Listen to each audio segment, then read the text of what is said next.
Brian Carney says it was a good week for Hull KR and Saints, but a bad week for Warrington and their coach Tony Smith. Newly promoted Hull KR following the heartbreak of their relegation in 2016, they vowed as a club, as most would, to bounce straight back up. What impressed me is not just that Hull KR returned to Super League, but that they did it in a really measured way. Neil Hudgell and Rob Crossland are the two men whose financial support had made this possible, but reading some quotes from Tim Sheens, it's interesting to note there wasn't an immediate splash of cash. They had to wait for financial supporters to come in and bankroll the charge. Hull KR's financial backers have started to really come to the party and allowed late purchases. September 15th, 2017, 7:30 PM. Live on. They haven't broken the bank in getting back up, but ultimately they've been successful at the first time of asking. What a tribute to Sheens, that his side secured a Super League status in his 700th game as a coach. Sheens' last job, before he came to this country, was in charge of Kangaroos, so Hull KR are blessed to have him, and now they have the rewards. It's also great news for Super League to have a club so well supported off the field back in their ranks. Hull and Wigan deliver a classic on Friday night. We were treated to a great game. It had everything you wanted, not necessarily stuff you look for, but everything you get in a big game. The referee had the devil's own job of keeping the players in check, and it boiled over at times, but the story of the game was riveting. Hull down to 12 men from the 23rd minute, 2 points in it at halftime, then the almost unimaginable. Hull were battling back, and in a position to win the game before Wigan secured it with late tries. Wigan will be satisfied with 2 points, because that was their goal before kickoff. Hull, on the other hand, register a loss that's a little troubling for their semi-final hopes. However, the manner of defeat will be of huge psychological benefit to the club. They were up against the champions who were desperate, and were down to 12 men. Hull's players can be proud of their performance as well as their contribution to an entertaining night. Saints fight back. St Helens recorded a particularly big win, and it came very late in the piece for Saints. They looked to be bouncing out of a realistic semi-final place as we rolled into the last minutes at Wakefield, a game I felt Trinity had dominated everywhere but on the scoreboard. When that's the case, a side like St Helens will always have a chance, and will always fancy themselves. It's hard to fault Wacker's performance. It came down to an error from one of their best players on the night. Chris Chester will say it's not Scott Griggs dropping the ball that lost that game, it was the failure to convert opportunities throughout the game. Unfortunately for Griggs, it's the end that gets a bigger spotlight in close games. For Saints it's a huge win. They had suffered 3 defeats before last week, and were in danger of their season petering out to nothing. Had Wakefield won, it would have been the end of a disappointing year for Justin Holbrook's men. However, the fact is they won, and are still in Super League 22nd. Confidence will be gained from that result as well as the manner of it, so St Helens are very much alive and a threat. On the other side, what will the defeat do to Trinity in their season? They are 5th, and have to play Hull and Wigan in the final 2 rounds, so it's a tough run-in for them. Smith's anticlimactic departure. Warrington will be in Super League in 2018. I don't think there was ever a great deal of doubt they would be, even when they went into the qualifiers. Relief then, but their last 3 performances were awful. They scraped past Halifax, could easily have lost to London, and a draw against Leigh would probably have been a fair result. All of that is incidental. They are back where they want to be, but it's a bad week for them, because of the departure of their coach, an ignominious end to an era.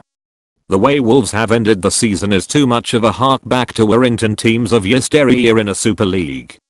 I do think they will come right again, but they were far more like the Wolves side of the early 2000s than the side Tony Smith had shaped into a powerhouse in his time there. 7 finals, 3 Challenge Cup titles, and 2 League Leader Shields.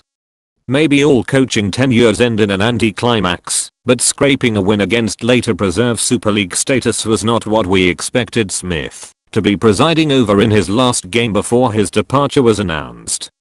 September 14th, 2017, 7:30 PM. Live on. I think it's the right decision for both parties to part ways, but if I was a Warrington player I'd consider myself on notice.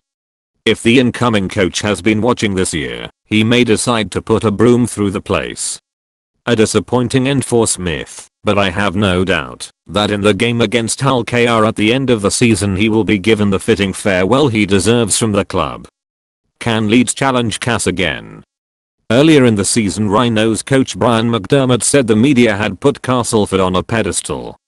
The way you people, the media, have spoken about them all year is as if they've invented another version of the game, said McDermott in June. I feel you lot have put them on a pedestal and put them under pressure. However, last week McDermott then said, Cass are really good, Cass are scarily good.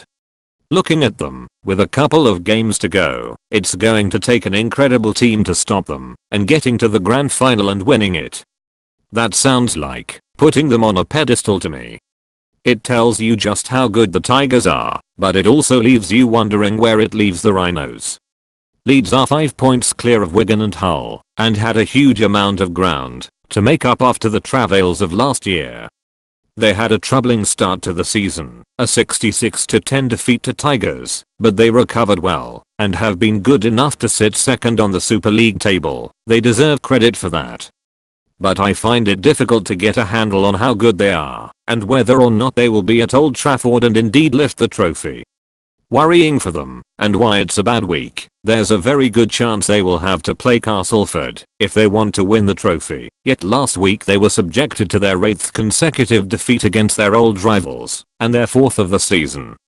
Trailing 32-6 against a team that people thought may go into cruise control once the league leader's shield had been secured, leaves you thinking there is probably going to be too much ground on the field for Leeds to make up to be able to defeat Castleford this year.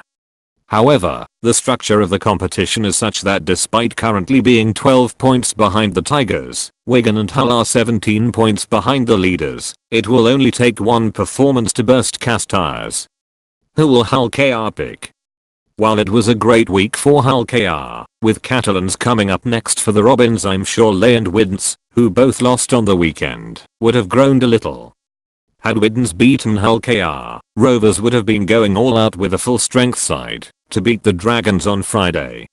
I'm not sure that will now be the case. We will find out later in the week, but I wouldn't be surprised to see them rest players and give some youngsters a chance.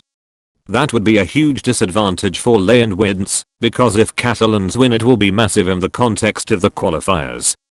I don't know what team Sheens will pick, and the Dragons aren't playing well, so there is nothing to say they will win against any team that Hull KR decide to send. But if they win and rack up a score, it could be monumental for the Perpignan side. Leigh's next 2 games are against Halifax and London, so they will be aiming for a pair of wins. Widdens' next game is against London, and then that crucial game against the Dragons in the final round. So it will all come down to KCOM Craven Park on Friday, and whether Hull KR come to play or to party. Time will tell, but one thing is certain, the misfiring and out of sorts Dragons simply must win this match, or they may have to seriously contemplate life in the championship and a battle against the ambitious and newly promoted Toronto Wolfpack for a chance to be in Super League in 2019.